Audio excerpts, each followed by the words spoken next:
This should not be too long. I don't think this will take like a whole hour.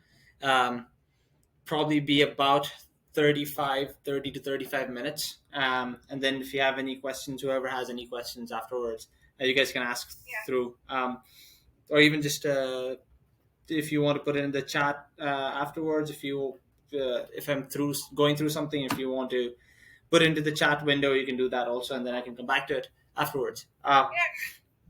Yeah, so let's get started. So this one is, again, as I said, this is an internal event just for the community members. This is not being promoted or advertised outside. This is exclusive only for the community members. And the topic for today is, how do you fill your events like a pro?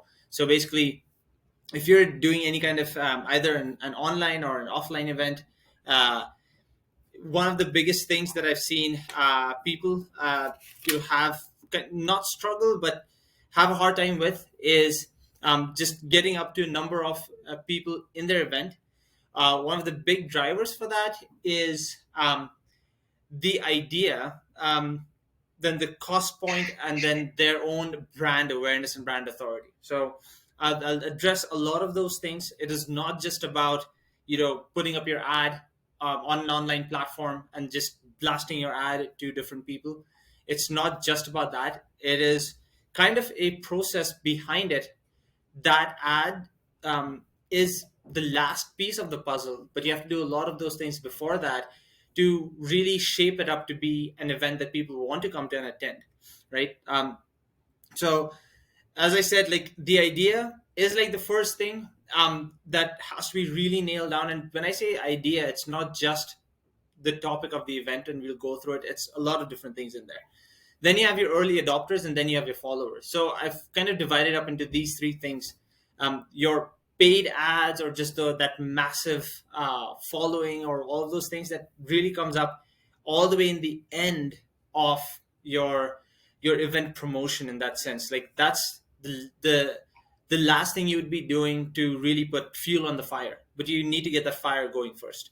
So when you start out, the first thing is your idea. So your idea itself needs to be very clear and relevant. So when I say clear and relevant, what does that mean? One, clear meaning you need to know exactly who you're going to be talking to. So your target audience, your is it business owners? Is it consumers?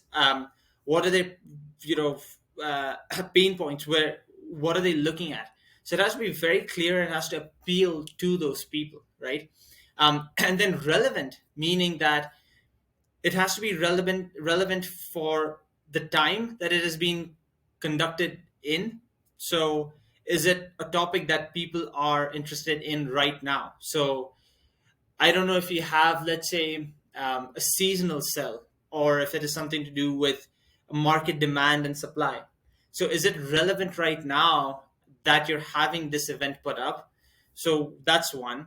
Another one is relevant, meaning the amount of money that you might want to charge for it. So we all think that whatever event or whatever workshop or topic we're going to talk on, or have an offline gathering of people over, we're going to put in so much time. You're putting in so much, intellectual man hours in it.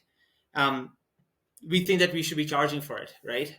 But if you think of it from a customer perspective, or from the people who are attending that event or that workshop, think of it from their perspective. Is this something that they can readily get access to outside? Are some of your competitors charging for this? So it has to be relevant also in that sense. It has to be relevant according to the market conditions. So if you do think of charging for it, keep that price point very relevant again. So is this something that people would find value in paying for, and how much value do they think this deserves?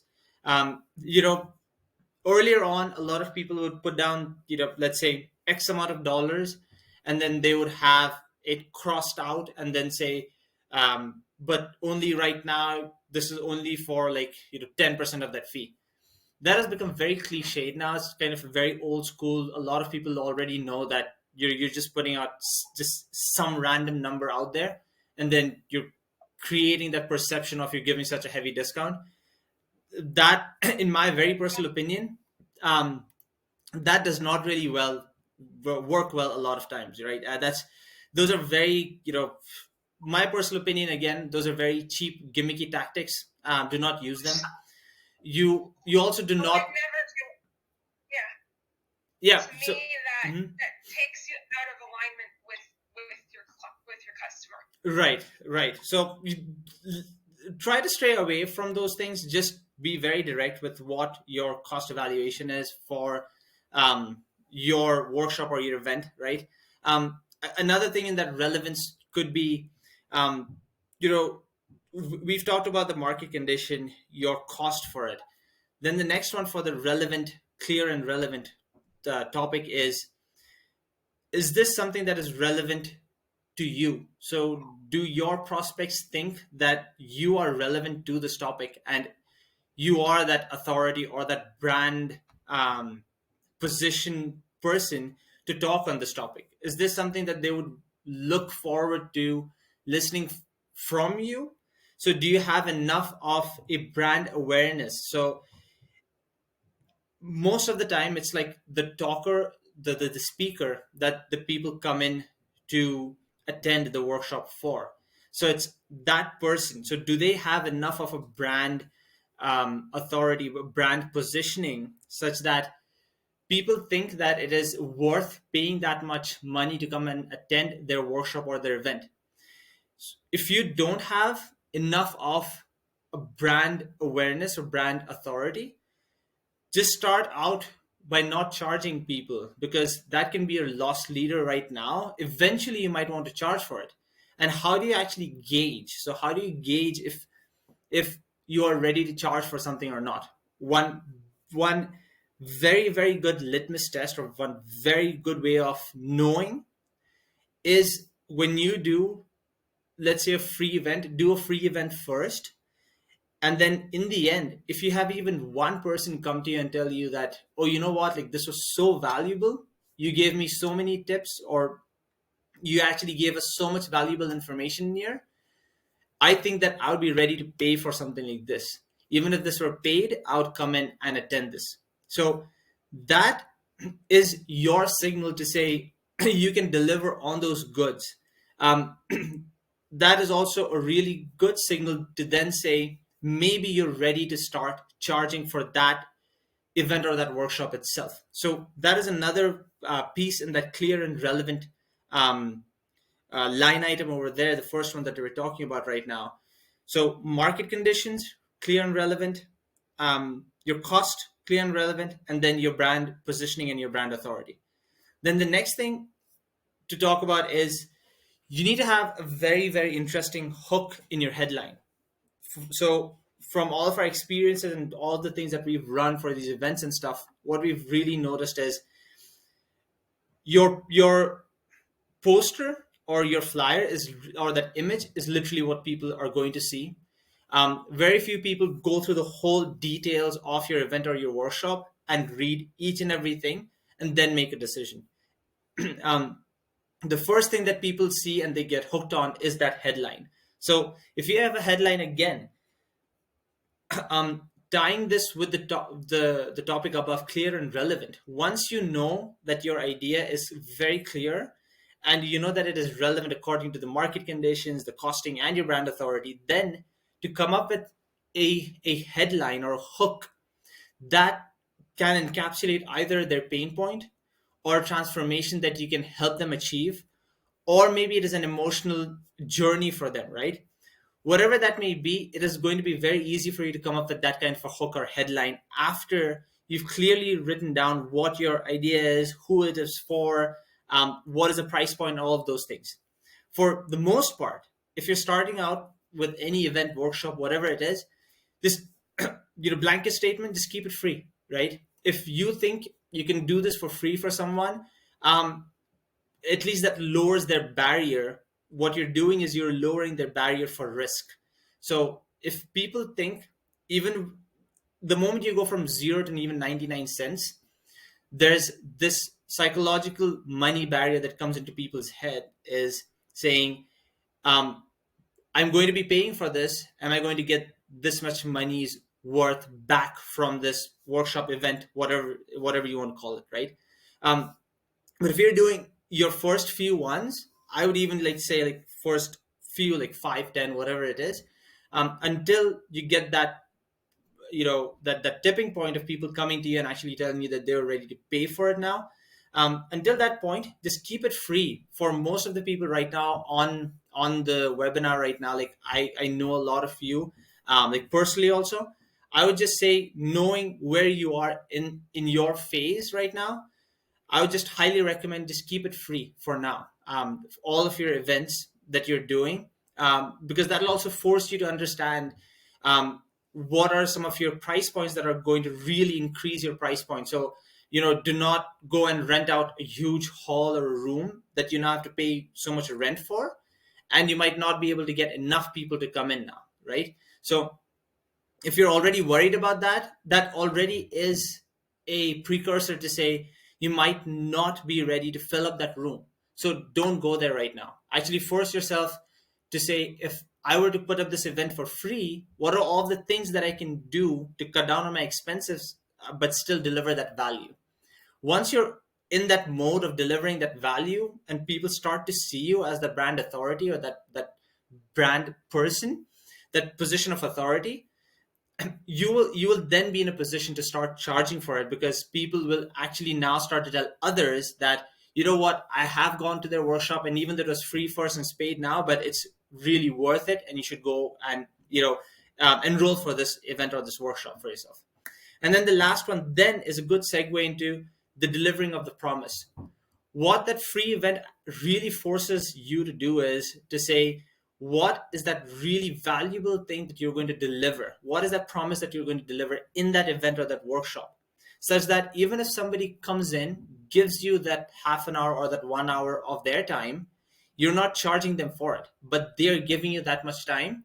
You need to be very, very honest about that time that they're giving you. So you need to deliver on the promise. And as I said, upfront, when we were talking about the whole have a very clear idea and those marketing gimmicks and stuff, one of the biggest turnoffs in there is when you start upselling people in these free events and workshops. If it is okay and good to tell them that, if you want to now work with me one-on-one, yes, people understand that. If you want to work with somebody on a very specialistic approach or journey one-on-one, yes, everybody's time is very valuable and important, and they're going to be paying for an expert.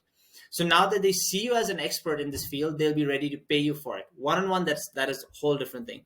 But I've been to a lot of these events and workshops where every 5 minutes there is an upsell, either a notebook or some kind of calendar or a digital product or their 6-month coaching program or whatever that is, right? Maybe if you have those upsells, maybe just keep it right up in the end, and then do tell people that you're going to be making them an offer. Just tell them that right up front. So again, be very, very clear, be very honest with what your deliverable is and what you're promising them. Once you've given them that value, they're open to having that idea entertained in their head to now say, do I want to work with this person on a paid project now? So before you even do that upsell, just deliver on your promise, right? So that's the whole having that idea part. Once you have all these things nailed down, you have this outline of your event, you know exactly what your idea is, who you're going after, what you're going to deliver to them as your promise. Now you're ready to say, okay, who am I going to reach out to, right? This is where we come into that first early phase of your early adopters. So again, your early adopters are your champions. They're your ambassadors, right? They're going to sign up for this workshop even if they won't attend it. They are going to sign up for this event even if it does not change anything for them in their life, but they're just there to support you in your journey. Those are kind of your early adopters. And then you'll have a few other early adopters who can actually benefit from what you're going to tell them. and they really love your story. So in their world and in your sphere of influence, you're already some kind of an authority to them. So they already view you as a brand or as an expert on your topic. And that's why they're ready to follow you. That's why they're ready to either sign up for their event and workshop. Now, one of the things again that you could do for them as a loyal customer favor or something, right? Keep that event free for them because they're your early adopters. They're the ones who are going to go out and literally scream from the top of the mountain and say, I want you guys to come in and sign up for this event, or I want you guys to come in and sign up for this workshop. So keep it free for them. Give them that loyalty benefit that they're giving back to you, right? And do not just think of it in terms of instant gratification also. This is again another big thing that I usually talk about is it's not about what they give you today, it's about what they can give you 6 months down the line or a year down the line, right?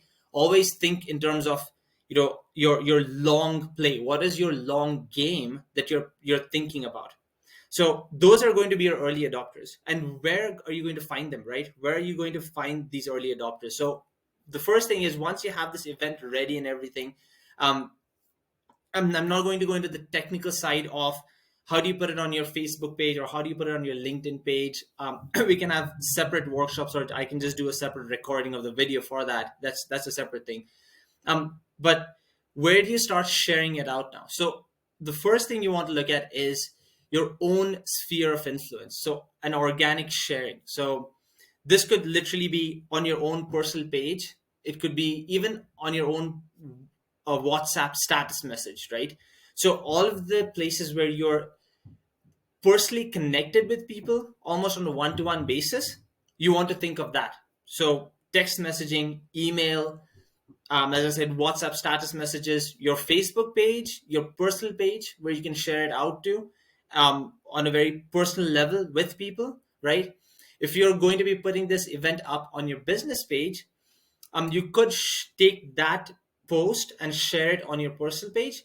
But what I've seen, again, as a recommendation is maybe don't even share it from your business page on your personal page. Actually, just make your own personal post about, I have this event or this workshop coming up. I'd really love for you to come in and join me, right?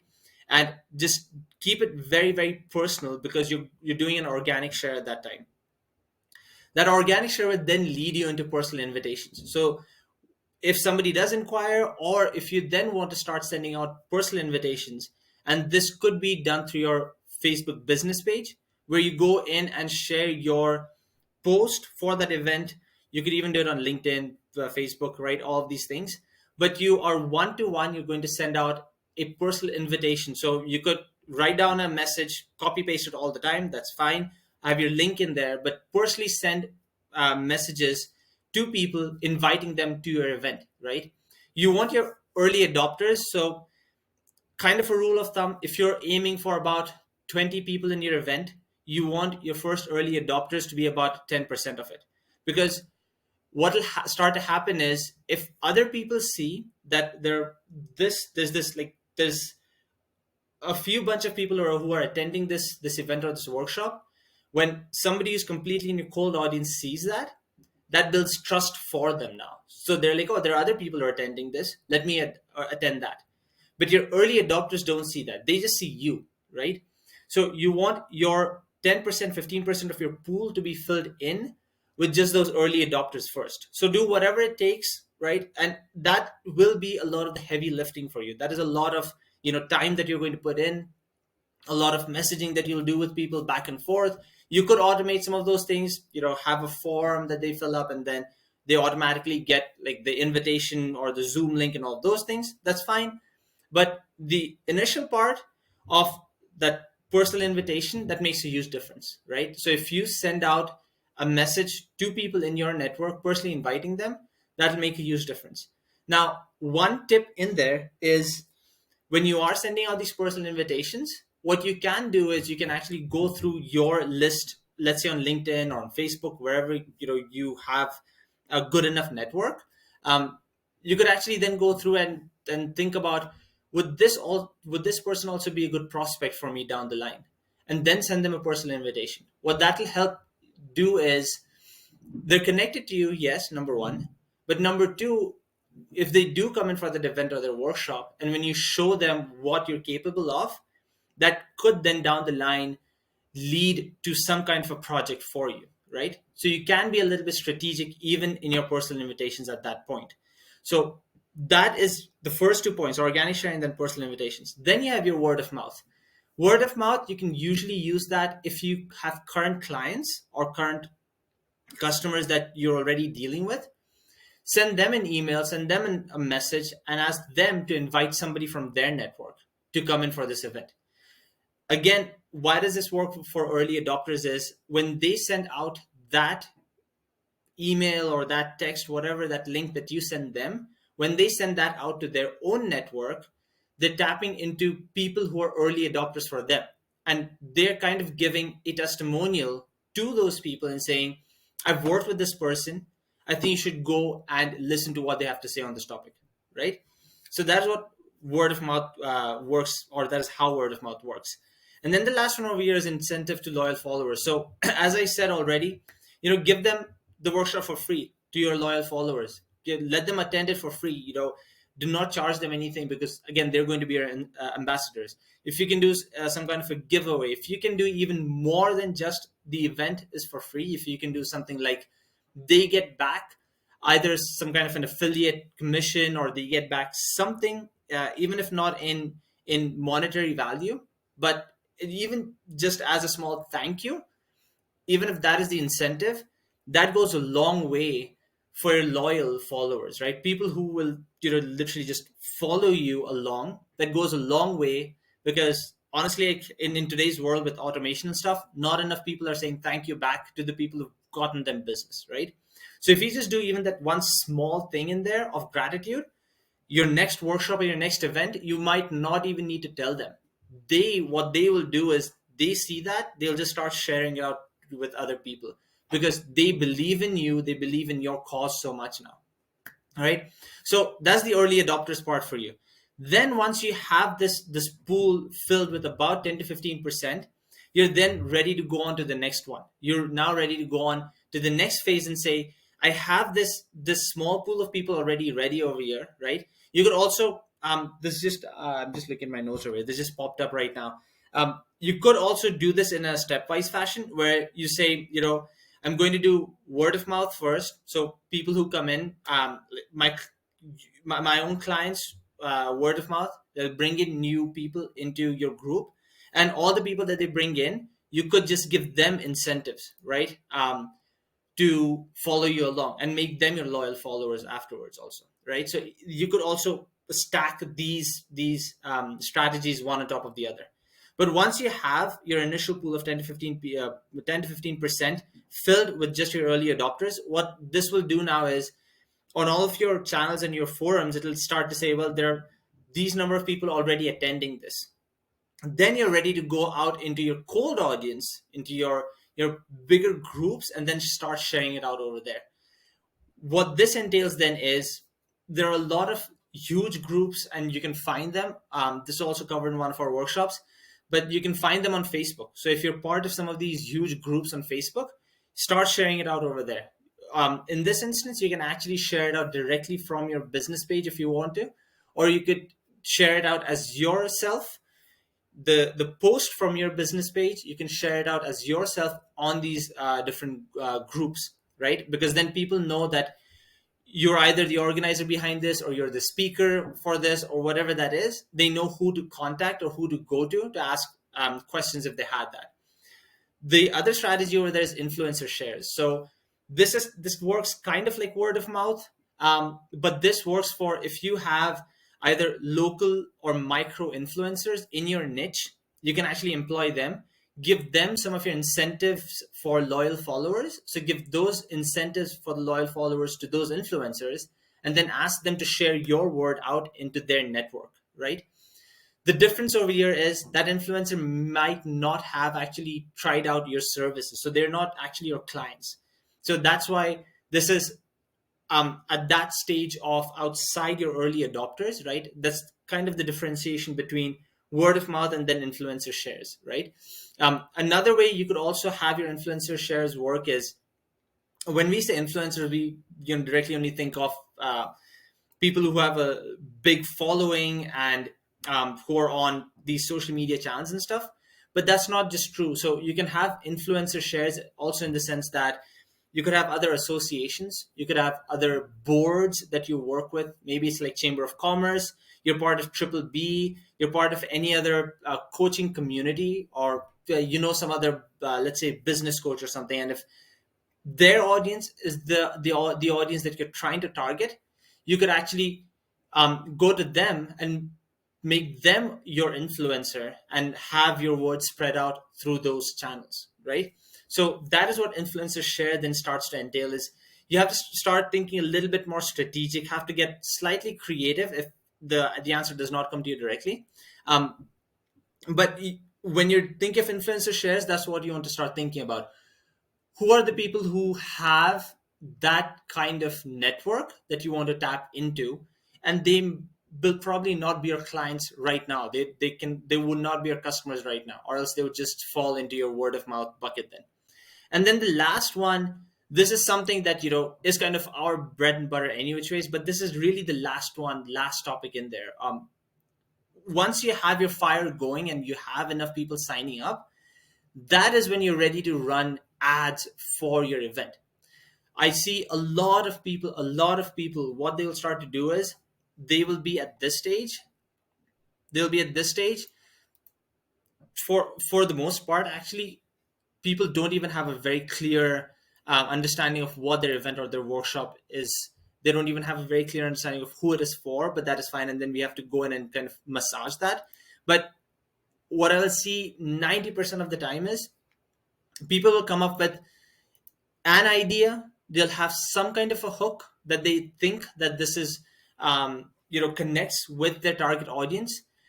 They have not really tested it out in the real world. They don't even know if this is the real pain point or the transformation that their target audience is looking for. So they have somewhat of an idea, and they'll directly jump from this stage to going into the ad stage for the event. And then their ads will start to run. They'll not get a lot of signups. Nobody will start RSVPing for it. And then they start to question, why aren't people RSVPing for my event? And then the day of the event comes and nobody really shows up, right? At that point in time, a lot of people then start to think it's the ads or the campaign or the image that they had on it. And then so many times I'll just go in and I'll ask them, did you actually just spread this word out through your personal channels? What was your feedback on it? What did the people in your personal channels have to say about this event or this workshop? Again, a lot of times what I will see is people think that they should be paid $1,000 per hour. But in reality, the market price is probably like $5 an hour for what you're going to be talking about. So there's a huge, huge disconnect between what they're charging for that event or that workshop and what they should be charging for that event or their workshop. And when I say that make it free, that actually forces you to think what are the expenses that you can cut out on and how you can deliver that value. So that's also another big thing. When you run these ads for these events, and when people come over to your landing page and then they see this huge exorbitant cost over there, and you don't have a lot of value in it, you don't have that authority to speak on that topic, people start to just bounce out. So, for example, if Tony Robbins did an event over here right now, it'd get full in one night. If I did an event, it's not going to get full in one night. Heck, it won't even get full in like 100 nights, right? So you really have to understand, what your positioning and your authority is on that topic, and then how much are you going to charge for it, and then come at it from that angle. Once you're done with that, then you want to start running ads, because then what also happens is, let's say you have that whole Google tag or the Facebook pixel installed on your website. You can then start to optimize for the people who are starting to come onto your website and starting to check out or RSVP or sign up for your event. If you don't have organic sign up, or if you don't have people organically RSVPing for your event, that should literally just be a red flag. That should be a sign for you to say, this is not something that people want, or this is not something people want to pay for. This is not something that people want to pay for as much, or whatever some of those reasons that we've already talked about. And if that is the case, do not run ads. Like literally, I've seen people spend so much money just trying to, tweak and tweak and tweak with their ads and their campaigns. They think this objective is not right, or they think that this audience segment is not right. They think the ad copy is not right. They think the image is not right. They think, I'm not giving a free offer in the start or something, right? But really, it just boils down to these top points over here. Once you've done this and people see that you're somebody that people want to listen to, people want to come and attend some of your events and workshops. If you have testimonials from previous ones, that really helps. If you don't have any of those things, do not run ads. Just go at it from an organic approach. Once you have built an authority for yourself, testimonials, followers, all of those things, then you can start running ads. All right. So in a nutshell, this is exactly how you want to start thinking about wanting to fill your events going further. The first thing is having a very clear and relevant topic. And then we've talked about in relevancy, we've talked about your market situation, your topic. Is it relevant for the market demand right now or not? And then your costing, is that relevant or not? And then your authority, is your authority relevant or not? Then we talked about early adopters, and then the last one we just talked about our followers.